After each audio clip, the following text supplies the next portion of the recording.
ஓம் சாந்தி. 29/4/2025 சாகார முரளி. இன்று சிவ பகவான் கூறுகிறார், இனிமையான குழந்தைகளே, இது உங்களுடைய விலை மதிப்புமிக்க பிறவியாகும். இந்த பிறவியிலேயே நீங்கள் மனிதனிலிருந்து தேவதை ஆகுவதற்கு, தூய்மையாகுவதற்கான முயற்சி செய்ய வேண்டும். கேள்வி: ஈஸ்வரிய குழந்தை என்று சொல்லிக்கொள்ளும் குழந்தைகளின் முக்கியமான தாரணை என்னவாக இருக்கும்?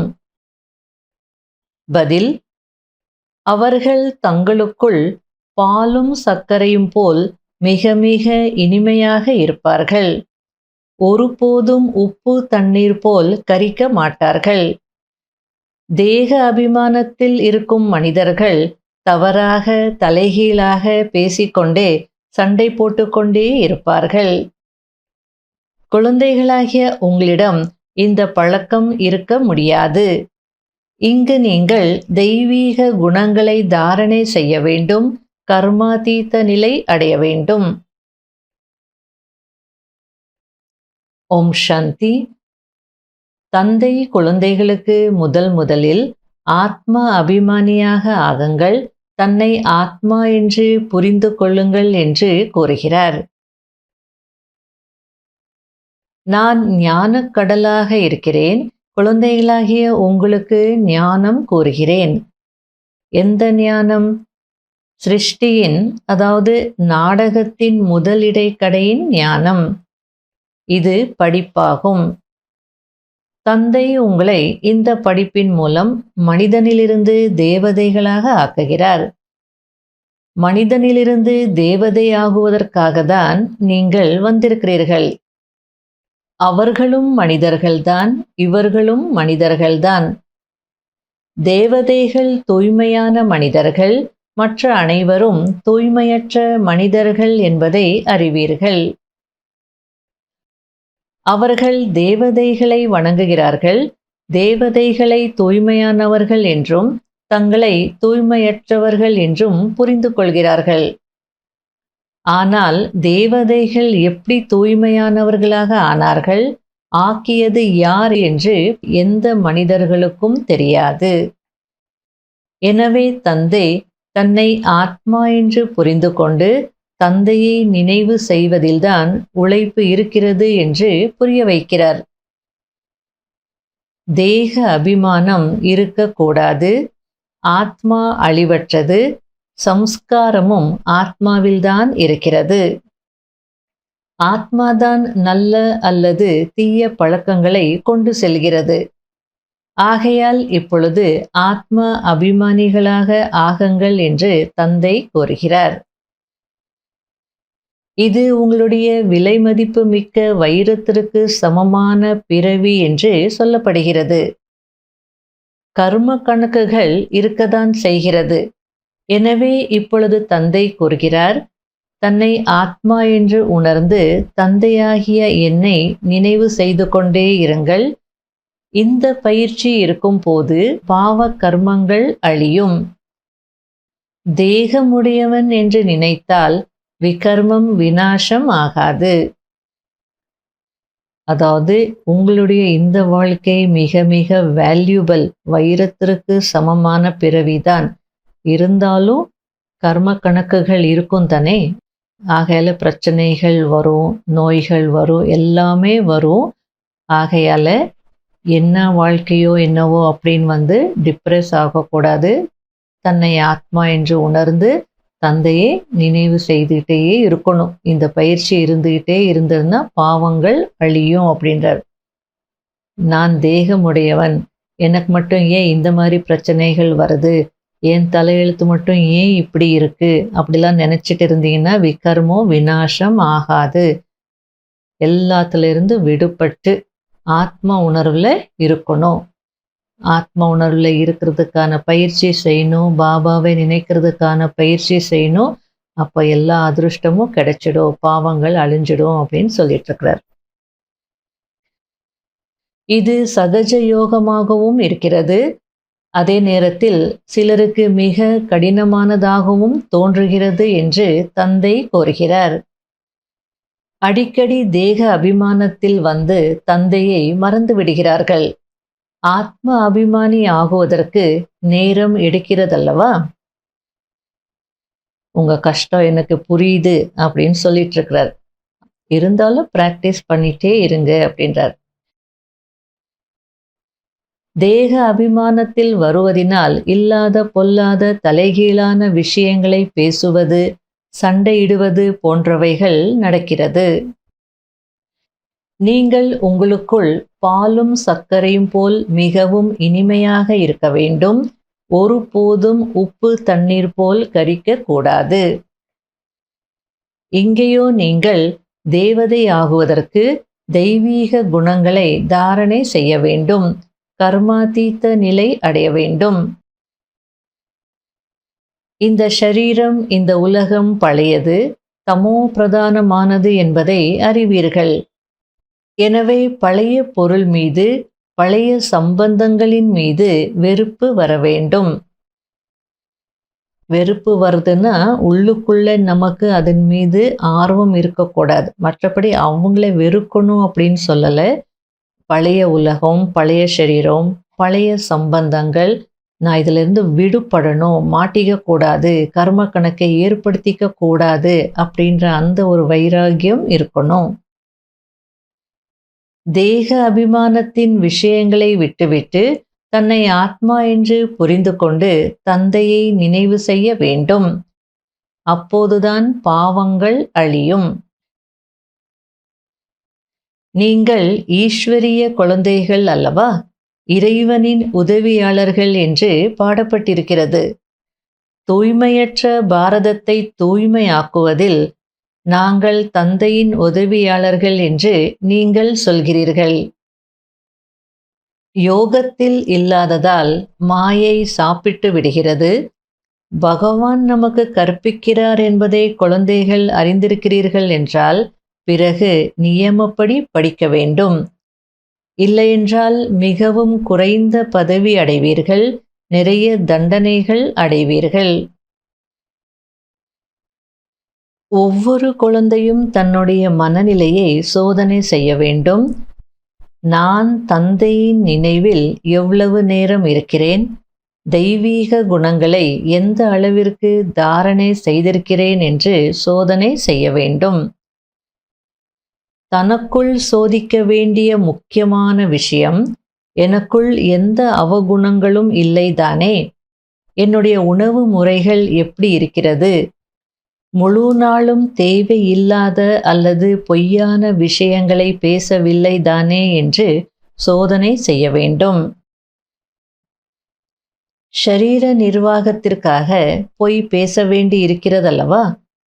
பிறகு மனிதர்கள் அந்த பாவங்களை லேசாக்குவதற்கு தர்மத்திற்கு என்று ஒரு பங்கு ஒதுக்குகிறார்கள். நல்ல காரியம் செய்யும் போது அதற்கான பலன் கிடைக்கிறது. ஆனால் பாவத்திற்கான பிராயஷ்சித்தம் என்ன? அதற்காக கங்கையில் குளிக்க செல்கிறார்கள். மற்றபடி செல்வத்தை தானம் செய்பவர்களுக்கு அடுத்த பிறவியில் அதற்கான பலன் கிடைத்து விடுகிறது. அதில் பாவங்கள் அழிவதற்கான விஷயம் எதுவும் இல்லை. அதாவது உலகத்துல மனிதர்கள் சரீர நிர்வாகத்திற்காக வியாபாரம் செய்கிறாங்க, தொழில் செய்கிறாங்க அப்படின்னா அதில் பொய் சொல்ல வேண்டி இருக்கு. ஆகையால் அவங்க அந்த பாவங்களை லேசாக்குறதுக்கு என்ன செய்கிறாங்க அப்படின்னா, அவங்களுக்கு என்ன வருமானம் கிடைக்கிறதோ அதில் ஒரு பங்கு தான தர்மத்திற்குன்னு சொல்லி ஒதுக்கிடுறாங்க. அதுக்கு பாபா தெளிவாக புரிய வச்சிட்டு இருக்கிறார். சரி, நீங்கள் தான தர்மத்திற்கு ஒரு பங்கு நீங்கள் ஒதுக்கிட்டீங்க, நல்ல காரியத்தில் ஈடுபடுத்திட்டீங்கன்னா அந்த நல்ல காரியத்திற்கான பலன் உங்களுக்கு கிடைச்சிடுறது. ஆனால் பாவத்திற்கான பிராயஷ்சித்தம் என்ன? ஒரு நெகட்டிவான காரியம் செய்த, ஆகையில ஒரு பாசிட்டிவான காரியம் செய்துட்டு அது கேன்சல் ஆயிடும் அப்படின்ற மாதிரி இல்லை. பாசிட்டிவான ஒரு நல்ல கர்மா செய்தீங்கன்னா அந்த நல்ல கர்மத்திற்கான நல்ல பலன் கிடைச்சிடும்.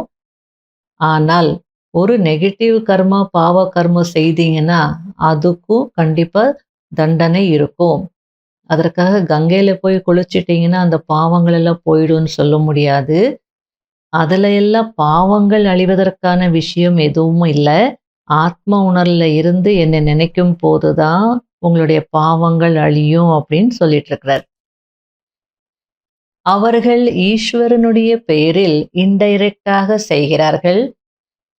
இப்பொழுது ஈஸ்வரன் சுயம் கூறுகிறார், நான் தூய்மையாக்குவதற்காக நேரடியாக வந்திருக்கிறேன். நான் வள்ளலாக இருக்கிறேன். எனக்கு நீங்கள் கொடுக்கிறீர்கள் என்றால் நான் திரும்பி கொடுத்து விடுகிறேன். நான் என்னிடம் வைத்துக்கொள்ள மாட்டேன். குழந்தைகளாகிய உங்களுக்காக தான் கட்டிடம் போன்றவைகள் கட்டப்பட்டிருக்கிறது. சந்நியாசிகள் தங்களுக்காகவே பெரிய பெரிய மாளிகைகள் கட்டிக்கொள்கிறார்கள். இங்கு சிவ் பாபா தனக்காக எதையும் உருவாக்கிக் கொள்வதில்லை. நீங்க கொடுத்தீங்கன்னா நான் அதை எடுத்துக்க மாட்டேன். எனக்காக நான் யூஸ் பண்ண மாட்டேன். நானே வள்ளலாக இருக்கிறேன். நீங்க கொடுத்தீங்கன்னா உங்களுக்காக பில்டிங்ஸ் எல்லாம் கட்டப்பட்டிருக்கு. நீங்க மதுபனுக்கு வந்தீங்கன்னா அங்கே தங்கியிருந்துட்டு ரிஃப்ரெஷ் ஆகி ஆன்மீக முன்னேற்றம் அடைகிறதுக்காக தான் இந்த வசதிகள் எல்லாம் செய்யப்பட்டிருக்கு. மற்றபடி எனக்காக நான் மாளிகை கட்டுவேனா? எனக்கு தேவையே இல்லை அப்படின்றார். இதற்கு கைமாறாக உங்களுக்கு 21 பிறவிகளுக்கு புது உலகத்தில் கிடைத்துவிடும். நாம் புது உலகத்திற்கு எஜமானர்களாக ஆகக்கூடியவர்கள் என்பது உங்களுடைய புத்தியில் இருக்கிறது. ஆக உணவு முறைகள், நடத்தைகள் போன்ற அனைத்தும் மாற வேண்டும். விகாரங்களை விட வேண்டும், திருந்த வேண்டும்.